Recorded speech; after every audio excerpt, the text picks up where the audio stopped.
Namo Sang Hyang Adi Budaya, Namo Buddhaya. Bapak Ibu, sahabat-sahabat sedharma yang berbahagia, izinkan saya berbagi pada kesempatan ini. Saya ingin menyampaikan sesuatu yang menurut saya sangat mendasar ya. Mendasar bagi kita para perumah tangga.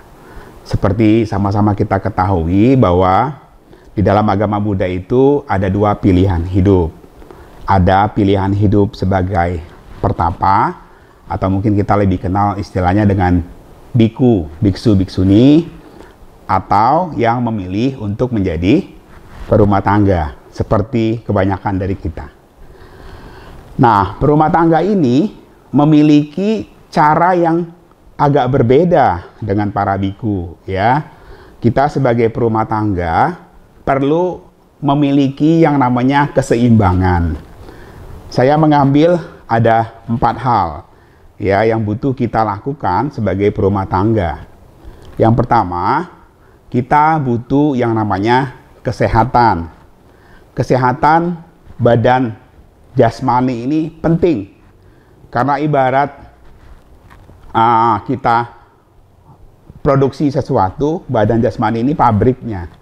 Jadi kita ini perlu menjaga kesehatan badan jasmani kita agar kita mampu atau bisa untuk melakukan banyak perbuatan baik.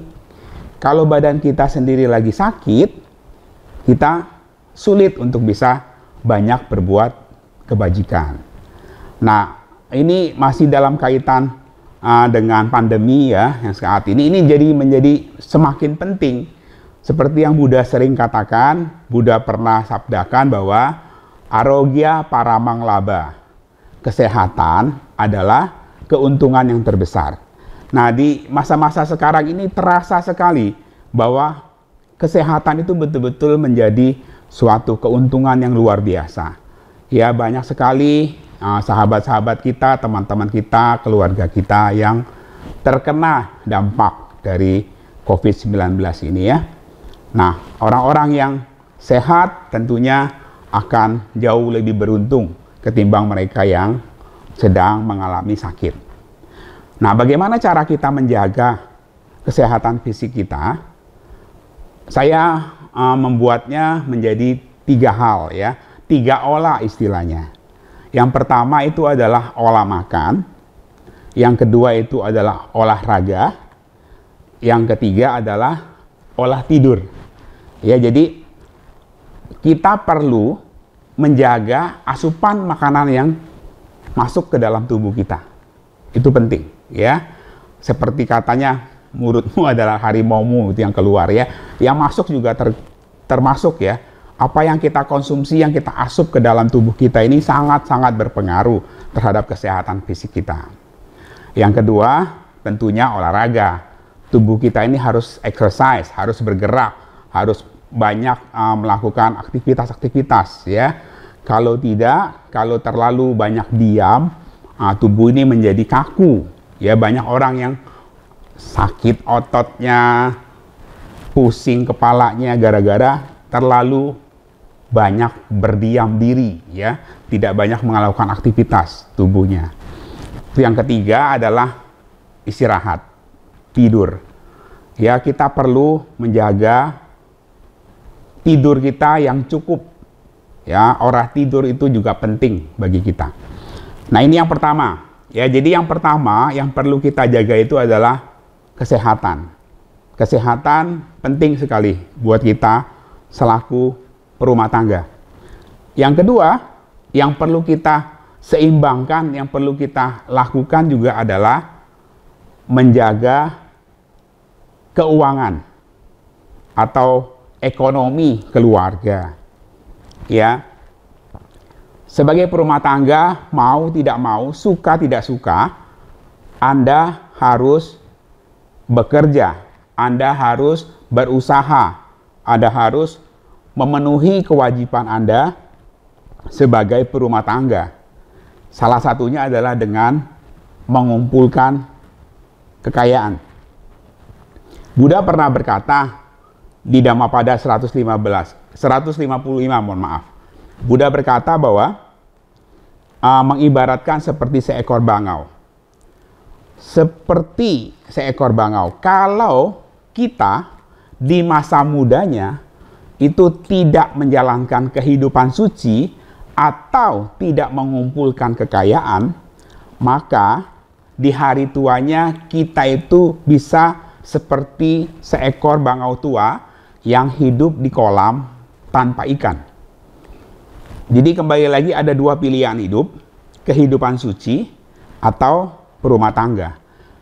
Mereka yang menjalankan kehidupan suci, melaksanakan itu, bermeditasi, banyak melakukan aktivitas-aktivitas batin. Kalau kita berumah tangga, yang diajarkan oleh Buddha adalah kita juga harus mengumpulkan kekayaan agar kita bisa hidup dengan layak, ya, agar kita bisa di hari tuanya itu memiliki tabungan yang cukup agar kita tidak seperti bangau tua tadi yang hidup di kolam tanpa ikan. Ya, kekayaan itu penting. Ada salah satu orang terkaya di masanya mengatakan bahwa kalau kita lahir miskin itu mungkin bukan salah kita. Tetapi kalau kita mati miskin itu adalah salah kita. Ya, jadi ini ada benarnya walaupun secara Buddhis kelahiran itu pun tergantung dari karma lampau kita, tapi itu betul. Apa yang kita lakukan di kehidupan kita sekarang ini, itu kan sangat-sangat besar pengaruhnya untuk kita, ya. Jadi aktivitas kita untuk bisa mengumpulkan kekayaan, mencari kekayaan dengan baik, menyimpan, kemudian menggunakan kekayaan itu dengan benar, itu juga sangat penting, ya. Itu yang kedua. Kemudian yang ketiga, yang perlu kita lakukan adalah selaku berumah tangga adalah kita merawat hubungan keluarga dan persahabatan kita, teman-teman kita, emosional kita. Kita harus menjaga sahabat-sahabat kita, keluarga-keluarga kita. Jangan sampai kita terlalu sibuk dengan aktivitas-aktivitas yang lain seperti misalnya aktivitas sosial, aktivitas mencari uang tadi, ekonomi, atau sibuk dengan menjaga tubuh kesehatan kita, tetapi melupakan keluarga kita, ya, melupakan teman-teman kita. Jadi aktivitas-aktivitas kita itu harus seimbang. Jadi antara kesehatan juga harus kita jaga, keuangan juga harus kita lakukan, dan hubungan kekerabatan itu juga penting untuk kita lakukan. Kemudian yang keempat adalah spiritualitas, tentu ya. Kita selain menjaga yang ketiga tadi, kita tetap harus menjaga batin kita, spiritualitas kita. Nah, kalau cerita spiritualitas ini, ya kita jangan cerita yang sulit-sulit lah ya. Kita cerita yang daily activity aja, yang keseharian aja, yang biasa kita lakukan. Biasanya kan kita digolongkan itu menjadi 3 hal ya, 3 kelompok. Yang pertama itu ritual. Ya, ritual. Yang kedua itu lebih ke aktivitas membaca atau belajar dharma. Dan yang ketiga itu adalah bermeditasi. Nah, banyak yang mengatakan bahwa seluruh umat Buddha itu 100% itu pasti membutuhkan yang namanya ritual. Ya, walaupun banyak yang mungkin sudah tidak butuh ritual, tapi dalam pengertian dalam daily activity kehidupan sehari-hari itu banyak sekali kebutuhan akan aktivitas ritual.